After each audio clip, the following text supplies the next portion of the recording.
Hi, my name is Mairéad Loftus and you are very welcome to our Inclusion Health podcast series. This is part of a continuum of Including Inclusion Health Voices from the Margin webinar series which we recorded earlier this year. I'm delighted this morning to have Áine Costello and Sarah Rush with me from Barnardos this morning.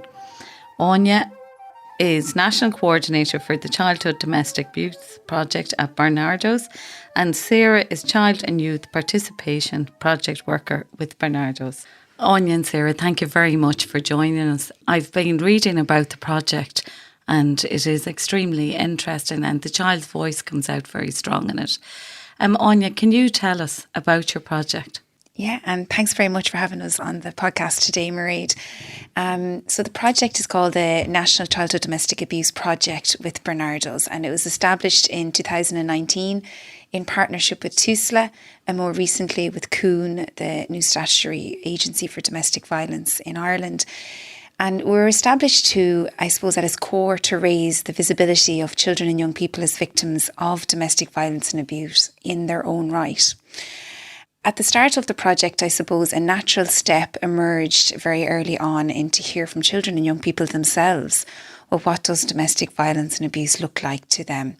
So that started us on a journey of establishing the Empower Kids project, which is a national childhood participation project in partnership with the Barnardos local area TLC kids projects around the country and the specialist domestic violence services around the country as well. And just with you mentioned participation there, what does that look like? Hi, Mairéad. It's great to be here. Thank you. So the children and the young people who take part in participation projects through our project, they're engaged in one-to-one and group work. They're already in safe, trusted key worker relationships. And participation, really, it means taking part. So that's how we introduce it to children and young people. We invite them to take part, to share their voices, to help other children, and also to help adults, professionals and decision makers to better understand what it's like to be a child and to live with fighting and hurting at home, and also to help us design better services based on what children and young people need. They are the experts on their experiences. And Sarah, that just sounds, coming from a children's background myself as a registered children's nurse, it's lovely to hear that the voice of the child is being acknowledged and being involved. What model did you use? We use a very well established model of participation called the Lundy model of child participation. Really briefly, the Lundy model is a model to show us adults about the best way, I suppose, to provide children and young people with safe opportunities to take part, to express their real views on matters that impact them, and also to make sure that we are really listening to what they're saying so that what they say and what they want to tell us can have an impact on things related to them, on matters that impact them in their daily lives. And what have they told us? We started off really when we started to establish the Childhood Domestic Abuse Project. We began to look at definitions out there on domestic violence and abuse. And some of them, I suppose, children may not have been mentioned or referred to. And when they were, it was in terms of witnesses or bystanders. So that started us off really on that journey to say, well, what does really domestic violence and abuse look like? So it was a very simple open-ended question that we asked children and young people from around Ireland, and that helped us establish a shared understanding of domestic violence and abuse in a children's definition, all of which is available on the Barnardos website. And I can play a clip for you here now that really illustrates the centrality of children in this lived experience. It is shouting, name-calling, crying, and sometimes even punches, bruises and blood. It gets louder and louder. They don't think we can hear, but we can, even if we're in the last corner of the house. We're worried that Mum might get killed. We hope it will pass and things will be back to normal, but we are still scared thinking about when it will happen again. So you can see there the beauty of participation work and how children are describing the lived experience of domestic violence and abuse in their own words. I think as adults we use terms such as coercive control, emotional abuse. We used intimidation. However, children and young people are saying it is shouting, fighting, name-calling, punches, bruises and blood. And I think that brings us really clearly into that day-to-day experience for children at home. And I think what stood out for me very much in the early days is we can hear it in the last corner of the house. So we'd often hear where children present, and we'd often hear terms, and even in the media, where children were safe up in their own rooms or children weren't present at the time of the incident.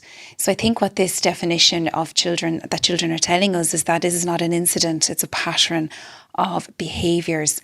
And you can hear in that clip they say if we're still scared thinking about when it will happen again. So children are living in that 24/7 eggshells of domestic violence and abuse and coercive control. They are living waiting for the next pattern of domestic abuse to happen. And they can hear it even in the last corner of their house. I think what struck me about when I was listening to that clip, and I hadn't heard that clip before, I'd listened to some of your videos, but not that particular one, is that it was very visceral. You know, you could hear it in the child's voice that they were really internalising it. And I'm just thinking about, you know, your child going out to school, bringing that trauma with them to school and sitting in that classroom and everybody else around them and them, that child in that sense of fear. And where do they go with that? And then how does that transpire for the child in school? And people aren't aware what's going on in their lives and the friendships. And I mean, it's a powerful piece. And yeah, Sarah. And Mairéad, another impact that children have told us is that they feel invisible in school. And we have another really good clip. I'd like to be noticed more. Sometimes I might look okay, but really I'm hurting. And I show my teacher my mask, so I can disappear behind it. The Cuddy come to our house sometimes. When that happens, I feel like they need to get him in trouble for being bad. I want the fighting and hitting to stop. I wish I could have done something to stop it. I wish he accepted that he needs help. Those clips are just so powerful, and it's lovely just to hear the voice of the child in the school, and just the way the child perceives the school, you know, the teacher, and do they know what I'm experiencing and all of that. For professionals that are out there, where can they actually access these clips? Because I think that voice is just so important. Yes, Mairéad. So that clip is from an animation that's freely available on the Barnardos YouTube channel, and the animation's called See Me, Hear Me, Keep Me Safe. The title alone says it all, doesn't it? Can you tell me a bit more about those experiences that they described to you in the project? Yes, so feeling invisible in school, the children have also told us that they want teachers to notice them more, that they pretend they're okay in school and they're really not. And they want teachers to know that even if they look like they're happy, they might not be happy. And they really want teachers to ask them, are they okay? And say a child comes on to a children's ward or presents at an ED department or presents at a GP practice or an outpatient clinic, or as you said, in a school, they could be having a vaccination or whatever with the visiting, school nurse. I know the children are saying that they want to be noticed, but how do you notice it? What are you looking for to let you know as a professional to lead into that conversation? Yeah, I can come in there. Mairéad, I suppose, first of all, the professional who encounters the young person and child needs to be aware that domestic abuse exists in many families in Ireland and be attuned to signs and symptoms. We're not talking about a small cohort of children and young people here. We know in Ireland that 1 in 4 women live with domestic violence and abuse. And the Women's Aid 2018 Impact Report tells us that 72% of women who present to the service for the first time have children and multiple children. So we're not talking about a small number of children in a community. Quite significant. It's quite significant. So I think the professional, whether it's a teacher, a nurse or a Gardaí, needs to be just, I suppose, open to the fact that domestic violence and abuse can present in any family that is attending their service, whether it's for the first time or multiple times. Áine, as I'm sitting here, listen, I mean, so far throughout this conversation, I'm just really taken in by the voice of the child. Am I correct in thinking that what you're actually looking out for is nearly extremes of what would be perceived to be sort of typical behaviour? So you could have a child whose behaviour is a little bit more exaggerated. You could have the quiet child that's in the corner. Is it true to say that some children can try to achieve and be so good so that they don't draw attention to themselves? Absolutely, Mairéad. Yeah, you'll have kids who are just keeping under the radar, so not to draw attention. And Luke and Reinhardt speak to that quite well in the UK. They're two brothers who speak quite a lot on their experiences of domestic violence and abuse growing up, of how they were high achievers in terms of not. But what they also talked about is, again, what I mentioned, that they weren't the children who were going on play dates. They weren't the children who were involved in after school activities, that they went straight home after school. And so some children will, as you said, be acting out. Behaviour may be normalised, such as aggression, anger, but then also children may be quite withdrawn, anxious, thinking about mum at home, what is happening. And then you'd have the high achievers then as well, just like Luke and Reinhardt have spoken about in the past. Áine, I'm still deep in thought. You know, you've mentioned the school age and you've mentioned the teenager, you know, young person there and what you're looking out for. And you also mentioned about the 0 to 5s. I'm actually thinking about, you know, the area medical officer, the public health nurse, the GP or the GP practice nurse. That's what's coming into my head. And those key contacts that they have, you know, through the child health programme. Sarah, I think this is your area, isn't it, the 0 to 5? Can you just tell us what should those professionals be looking out for? Just as you were talking there, Mairéad, I suppose what was really hitting me to highlight again is that very young children are impacted by domestic violence and abuse as well, beginning in pregnancy. And we know this because we've just finished up another really important project. And the result of that is an animation called Notice Me, Think About Me, Ask About Me, again, available on the Barnardos YouTube website. And there is a practice guidance document for professionals that has some very accessible kind of practical tips, signs and symptoms and tips in it for professionals across all sectors and disciplines. Really, you know, this project was so humbling and so amazing to be a part of. And what we have ended up with, we spoke to mums who are surviving domestic violence and abuse. We also spoke to adults like early years educators, preschools, infant mental health professionals. And we also tried to bring in current research about what we know about family violence and the impact on the very young. And so many things have been highlighted for us in that, but we got the mums to think back about what pregnancy was like, how their babies were when they were pregnant. And they've told us all sorts of things, like in many cases, the baby stopped growing, you know, quite a small baby when the baby was born. Baby stopped moving inside mom. We have heard about mums being forced to conceal the pregnancy by perpetrators. And we know from research that infants are particularly vulnerable to violence and abuse in the family. Going on then to when the baby is born, what we heard from mums and other adults who look after young children, that babies can present as, you know, kind of very unsettled, not taking long naps, very easily startled, delays in reaching milestones, being easily startled when someone comes into the room. We also heard as well in this project that babies zoning out a little bit as well as a way to cope with the trauma. Moving on into the preschool age, where we heard that toddlers and early preschool age children come into settings, and this will probably be the first time that they'll be outside of the family unit. So it's actually a fantastic opportunity for professionals to maybe observe and intervene.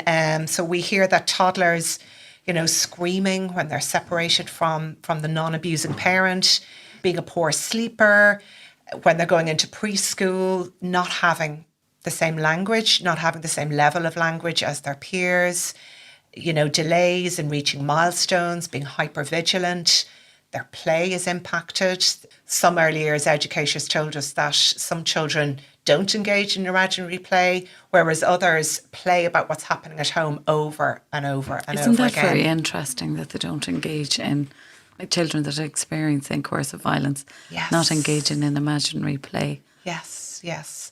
And it may be taking a really long time to feel safe in the environment, in an environment that is very safe, but feeling really, really uneasy. Maybe going back to what Áine's saying, worrying, even when you're very, very little, you're still holding the worry and the stress and the tension. Or else you're going into a setting like that, and when you do feel safe, you're playing about it. You're playing about the violence and the tension over and over and over again. So I'm just thinking of the trauma that's actually stored within those children. Yes. Do you know, if it's so embedded that it even affects, the imaginary play and all the stuff that's normally quite natural for children when they come together to do, to play alongside each other and do the imaginary play. Did that come out actually in the project with regard to the impact? And was there certain groups more obvious than other groups? Do you know? When you were talking there, I was thinking about what Áine has spoken to about the older children who would be obviously have the words and can tell us more about their experiences. But they've told us over and over again, we feel it in our bodies. It feels like our heart is broken.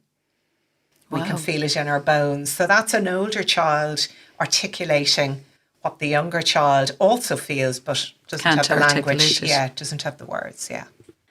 Sarah, every time, and Áine, that we ask you a question, I'm left pondering and I'm left thinking about all those children that are out there, the hidden children that are out there. And I'm just thinking back, Áine, when we met you first before we started the webinar series, and you were one of our speakers on the webinar series, you had a little flip card. As far as I remember, it had a web on it. It was like a little fan. And it had a lot of those voices on it. And I'm just thinking, when I think about all of this as you're talking, they're sort of what we're looking out for. But ultimately, how do we actually support or help these children or scaffold their lives to make the impact of this less and to give these children the best opportunity going forward? Yeah, I'm glad you asked that question, Mairéad. The Empower Kids Project have been telling us how we can help them, and the children and young people have created a really beautiful poster called Our Rights, Your Responsibilities.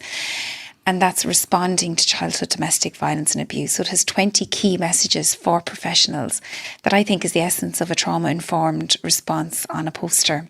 And really it is really good practice that the children are highlighting with us. They're asking us to see them, don't ignore them. They're asking us to listen to us. They might be young, but their voices and their opinions matter. And really interesting, what has been featuring quite a lot over the number of years, every year over and over, is believe everything we say. And we know that for a lot of research for women who live with domestic violence and abuse, the fear of not being believed is a barrier for them in coming forward. But for some reason, I think children are trying to tell us this too. They're asking us to believe what they're telling us. They're asking us, as we mentioned earlier, to be kind, speak in soft tones. They're asking us to take time to get to know us. Don't start off with the hard stuff. And really importantly, there's two other key points I'd like to highlight in it. And that is, one is, talk to us about the fighting and hurting. Don't shy away from it. And sometimes we can have a fear as professionals of causing further harm and talking to children about the fighting and hurting or domestic abuse. But children are actually asking us, if you adopt these 20 key principles or good practice, that sit down and talk to us, ask us about the fighting and hurting, because they have a lot to say. And they're really asking as well, one of the top key messages over the last 4 or 5 years with the Empower Kids Project has been that we should be asked to give us our opinion about what's going to happen next. We should be asked, we need to have a voice in decisions that affect our lives. And that is coming across all professional groups, from nurses to guards to the legal profession to social workers. Children want to be asked their opinion about what's going to happen. They want to be consulted in matters that affect them. So it's really a child rights approach. It is a child, and we set this poster in a child's rights perspective in terms of, I think it shifts the power balance from us to them. So it is called Our Rights, Your Responsibility. So it is our responsibility as professionals to ensure that it's a child's rights perspective. Yeah. So it's really all encompassing. All encompassing, yeah. So it's taking the hidden voice and bringing it to the fore. And as you were talking there, I was thinking, sometimes we are afraid to talk to people about their reality, but this is the children's reality, isn't it? This is their reality, and part of our participation project is that children, this is obviously all the voice of the children. They're very involved in the design. They're very involved in all the words is the children's words, and you've heard from them today. But also before anything goes public, we ask children, what do they think of it? So are you happy with the final result, the design, the animations? And very clearly the message is coming back from children at that stage is, yeah, this is what it's really like for us. Adults need to see this too. So they want their experience validated. They want to be validated. Sounds like you're really empowering them. Yeah, I think for the feedback we're having from children, I think we're cultivating young activists, I think, in the making. But also I think not only this is what school-age children are able to tell us, and we've been working on the Not to Fives projects as well about some key messages about responding to that hidden cohort of children and young people, those young babies who are upstairs in the bedroom. I see you looking at Sarah. I'm looking at Sarah to take over here, absolutely. Thanks, Áine. I suppose it brings us back to the animation, Ray, that I mentioned there a little while ago, and the name of it, Notice Me, Think About Me, Ask About Me. And really the key messages in that for the very young child, babies from pregnancy right up to 5, is for professionals to notice the baby in the family, notice the young child, ask about the baby, ask the parent, the non-abusing parent, how is the baby? How is the baby doing? And also to think about the baby. And I suppose what we really mean about that is that professionals would bring their thoughts about the baby to their line manager, to their, wherever it is that they go for their own support. So their worries and concerns. Yeah, absolutely. That's a space. And, whether that's just, bringing the baby and saying, this is what I'm noticing when I'm doing my home visit into the family home, I'm noticing that the baby is unusually quiet, for example. And maybe, wondering and getting curious about that with your line manager, with your peers, and taking it from there, so that would be a really, really good place to start. So, Sarah, there's been so much information here this morning that you've given to us to look at, and then we're back to the concerns and worry and that, gut instinct that you might have, that is there something going on here for this child? Is there something going on here for this family? And I'm just thinking, I'm out there in practice and I've met this. And where do I go with this? What do I do with it? Yeah, Mairéad, I can come in there. I think first and foremost, domestic violence and abuse is a child protection concern.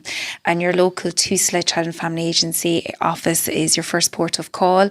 And the duty social work team there, if you're unsure whether to go straight to a written portal child protection referral, do give your duty social work team a call for some advice and support. And then in the interim, it's really important, I suppose, for all professionals to be aware that domestic violence and abuse is no one agency's responsibility and all agencies' responsibility. We talked about children and families there. Children are accessing schools, playgrounds. Children are coming to nurses, doctors' offices.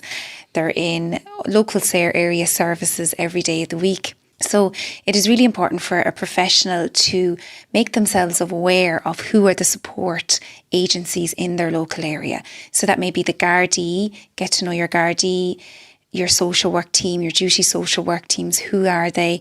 Your specialist domestic violence services, become aware, visit the service. Your family resource centre, Barnardos family support projects. There are many local area services in that are available, and it is hard to build relationships in a crisis. So in the interim, good advice for professionals might be to get to know who the services are in your local area. So when you are met with a child or family in crisis, you know who to go to and what agency would be the best response. That's a very sound advice, because a crisis isn't the time for it, just to look at who's out there. I'm thinking of ourselves in Mayo, the different services that we've done education with, and they are so varied, but when they all come together, it's powerful, the results it can have for a family. And to know each other's role, who does what in your local area.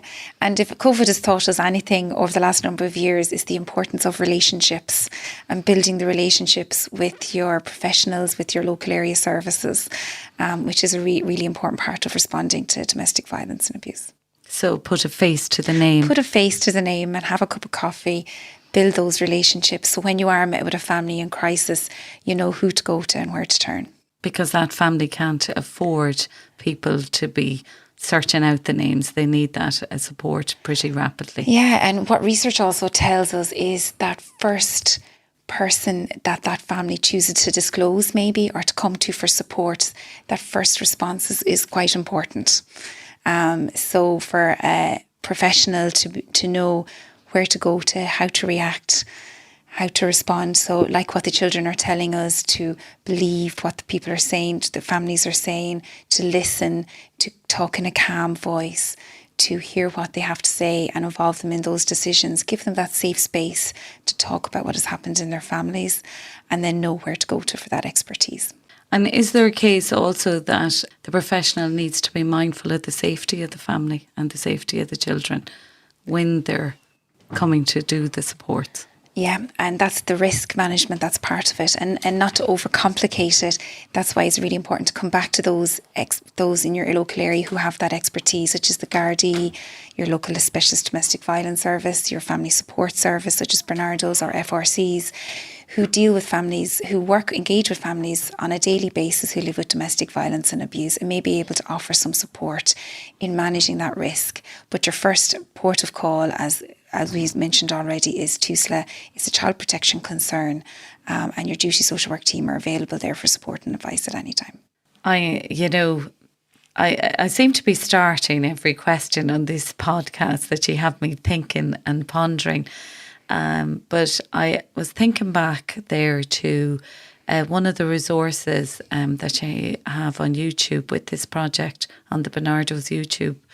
The one, I'm not too sure, I can't remember the name of it, but it's the one where the child is in utero and it's experiencing the domestic violence around it. That's so visual, that particular video. I have to say, for me, it just got into your soul. What happens for that family with regard to recovery? Is there recovery for them?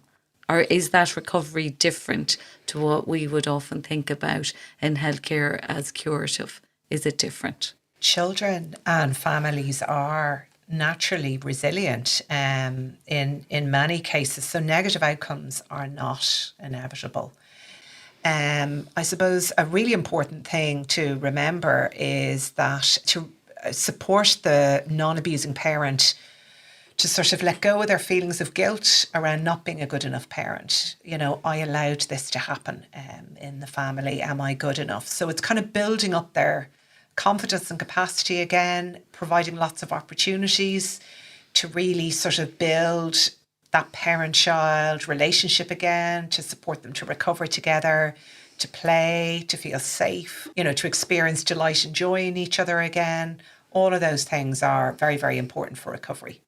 And negative outcomes, Mairéad, are not inevitable. Children are quite resilient, and with support they can recover well. And certainly the children who have been and are in the Empower Kids project, they tell us that being involved in participation projects like this are a very important part of their recovery journey. So all of those children have had intervention, they've had one-to-one, they've maybe done the TLC Kids programme, a group programme, and this is the very next best step for them to use their voices, to share their experiences. They feel empowered. It brings back their sense of agency and mastery. So it's a very important part of their recovery journey. Wow, I mean, that is just so powerful, you know, when you say that being involved in a participation project is actually a part of their recovery. You mentioned a project there, TLC. Is that Tender Loving Care, or is it? So the TLC Kids project is a community coordinated response for domestic violence and abuse, and there is about 12 in Ireland. I'm coming to the TLC bit in a minute, Mairéad. There's 9 TLC Kids projects that are hosted by Barnardos services in the local area community, and a further 3 from domestic violence services. It was first established, it originated in Canada, and it came to Ireland in North Tipperary in about 2005, and the first children's groups named it TLC. One children's group named it TLC and one children's group named it Kids. So hence the title TLC Kids. And I think there was a child in that group who was very clever at the time and said, maybe that stands for Tipperary leading the country, but I don't know about that. I'm a Kilkenny woman now, so I wouldn't be able to say that. So was it Tender Loving Care, is that? I think it's just the children that they felt that was the response that they had in the group at that time. And it's a recovery programme for children and mothers who live with domestic violence and abuse, and is well evidenced across many jurisdictions in Canada, the UK, Scotland, and it was evaluated in Ireland in 2017. And since the evaluation, it has expanded to many other local areas. And what does that look like? So if I'm a mother that has experienced domestic violence and my children, and I enter that project, what does it look like? So it is a childhood domestic violence and abuse response, and a child and family who is referred to that will receive an assessment and a service as a response to their lived experience of domestic violence and abuse. And at the core of the project is a 12-week psychoeducational programme for children and their mothers who are recovering from domestic violence and abuse.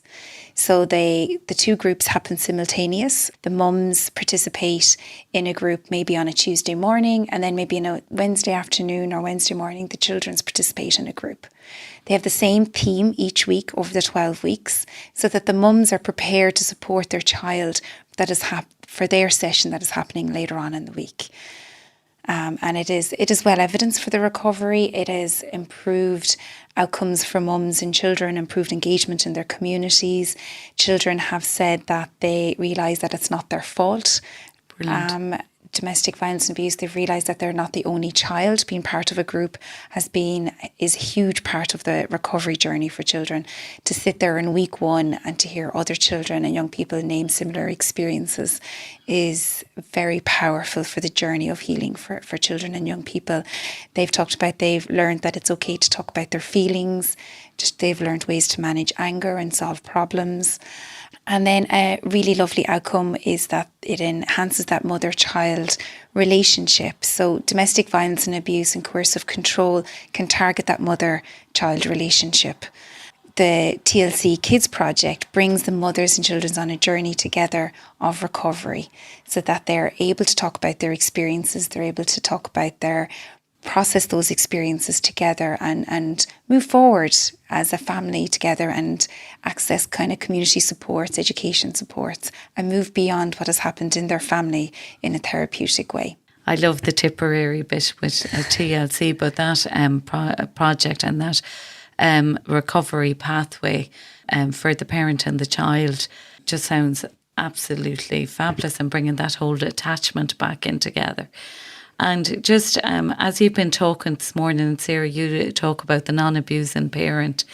You know, sometimes we tend, I suppose, to focus on the woman that's been abused, but we do know statistically out there that a lot of men experience abuse in the opposite direction.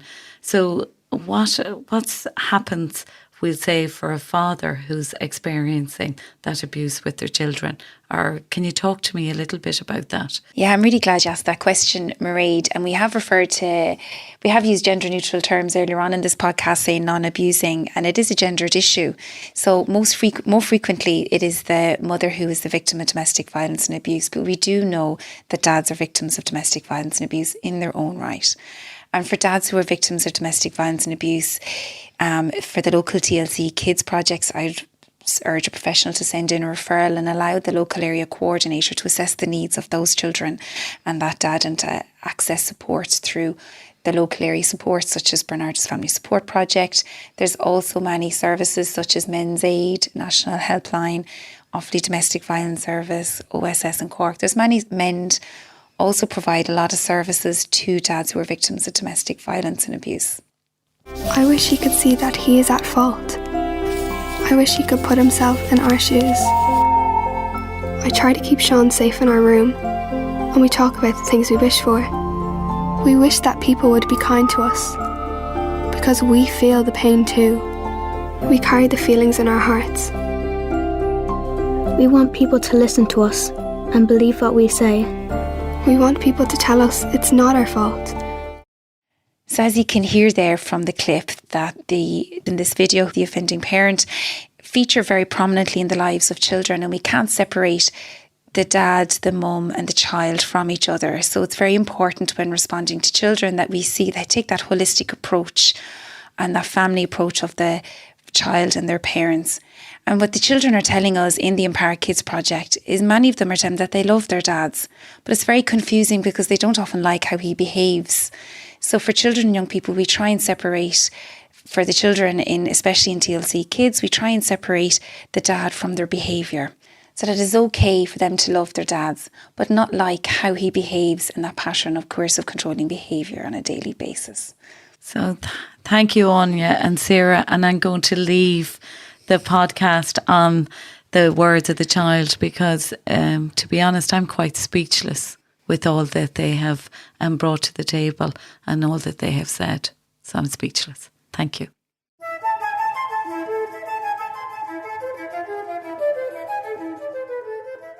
Today's podcast was produced by Miss Annette Cuddy, Director of the Centre of Nurse and Midwifery Education, Mayo, Roscommon; Miss Cora Appelbe, Specialist Coordinator, Nurse Tutor, the Centre of Nurse and Midwifery Education, Mayo, Roscommon; Mr. Alan Meaney, Radio Producer; and I'm Mairéad Loftus, Specialist Coordinator, Nurse Tutor, Centre of Nurse and Midwifery Education, Mayo, Roscommon.